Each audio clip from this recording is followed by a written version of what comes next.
Welcome to Healing Childhood Trauma, the podcast for millennial women who are ready to heal from the past. Here, we have the deeper discussions on emotional well-being and practical tips that will empower you to transform your relationships and underlying anxiety from insecure to secure attachment. I'm Lysandra, your host and psychotherapist. I'm a little bit obsessed with human development, deep conversations, and finding the lesson even in the most challenging of circumstances.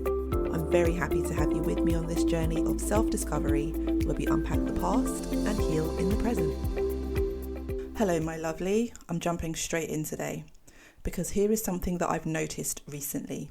And if you don't already know, I'm Lysandra, I'm a psychotherapist, and I've been working with relational trauma for over 10 years.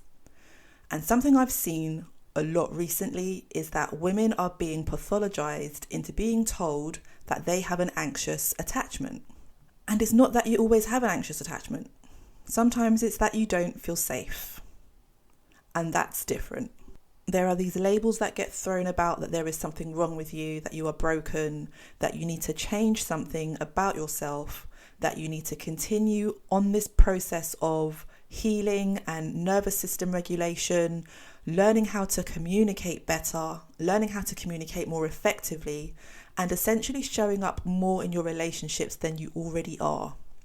When in reality, you are already showing up in all of the ways that mean that you are constantly outpouring, outsourcing, overgiving, and pouring into relationships where you are not being emotionally held or you are not able to feel emotionally safe. The responsibility of repairing romantic relationships have, because of patriarchy and misogyny and a bunch of other, societal expectations, all of these things, religion, there's so much nuance to this and there's so many things that contribute to this. But there is this pressure and this responsibility that tends to be put on women because we are, quote unquote, more nurturing or more loving or more understanding. And we've made women responsible for tolerating emotional unavailability. And that is what is causing a lot of their distress and a lot of their insecurity. And what it really comes down to is safety. Feeling safety in your relationship, which that in itself I think is a love language, and it doesn't get emphasized enough about how important it is for you to have not only physical safety, but emotional safety in your relationship so that you can have either difficult conversations or you can give feedback, or it's just a safe space for you to land when you feel like you need support. You're not the person who is always having to either compromise yourself or lead deeper discussions or guide the relationship to think about, well, where is the relationship going? Almost being the holder of the family, and the responsibility of maintaining the relationship can get put onto women when sometimes what's happening is that someone is either inconsistent, someone is emotionally unresponsive, they're unavailable. 1 minute they are hot, 1 minute they are cold, they are emotionally distant or disconnected. They might be there with you physically and present, but emotionally they have tapped out and they haven't even told you that they've tapped out. And you pick up on these signs. Your nervous system pick up on these signs of the inconsistency, and your nervous system then responds and reacts to that inconsistency. And that's not something that we have to pathologize. That's biology.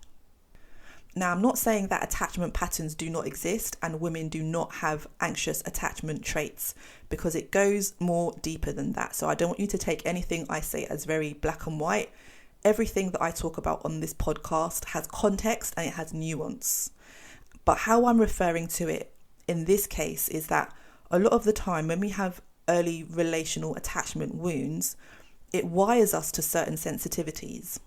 So when we come from a family who has had inconsistent caregiving, or they haven't been able to meet our needs emotionally, it can mean that we have certain sensitivities to picking up on that in our other relationships, in our romantic relationships, in our friendships.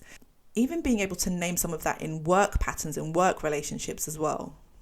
And when you have an ongoing, unsafe dynamic, that's what maintains the anxiety.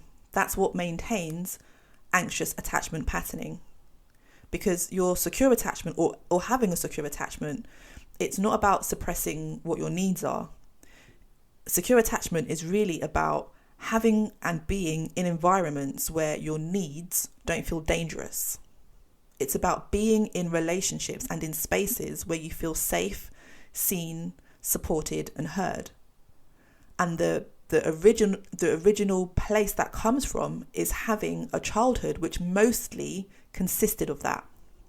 That is what secure attachment is. And it doesn't mean that you had a perfect childhood and that your parents never effed up from time to time, or that you didn't have any kind of trauma, or, everything in your childhood was absolutely perfect. But what it does mean is that your needs were met enough.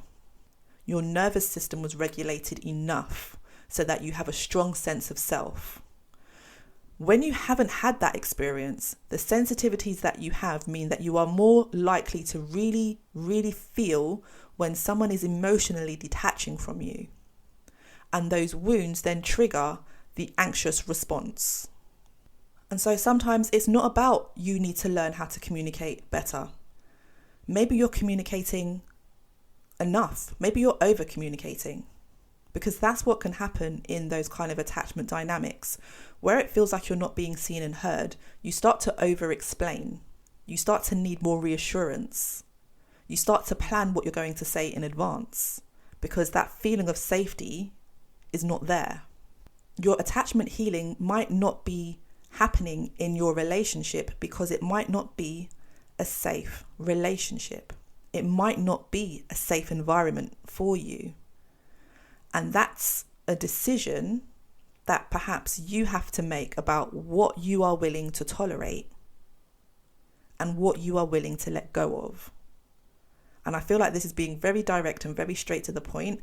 It's not suggesting that you leave a relationship necessarily, but it's about understanding your patterns and understanding why you are in that relationship and looking at, is that relationship able to meet your needs? Is it able to meet it enough? The question isn't always, how do I stop being anxious? Because maybe they are giving you a reason to be anxious. The work is in, where don't I feel emotionally safe? And asking yourself that question and really being honest about that. And questioning, what dynamics are you colluding with? What dynamics are you accepting? What dynamics are you normalizing? And that might also be rooted in the types of patterns that you saw growing up, the relationship that you saw with your parents, the relationships you saw around you growing up. What behaviors do you normalize that you think are part of healthy relationships, but actually what they do is contribute to you showing up as anxiously attached in your relationships? So before you try to regulate yourself into being less reactive, going into years of therapy, trying to do all of this healing work, listening to podcasts, reading books, constantly on this journey of, I need to do something more to fix myself, ask yourself whether your nervous system is reacting to something that is very real. Thank you for joining this episode of Healing Childhood Trauma. I hope you found today's discussion insightful and empowering. Remember, healing is a journey and you are not alone on this path. If you enjoyed this episode, please subscribe, rate, and leave a review on your favourite podcast platform. And you can share this episode with a friend. Your feedback helps this podcast to reach more women who are ready to heal and build secure, healthy relationships and heal from the past.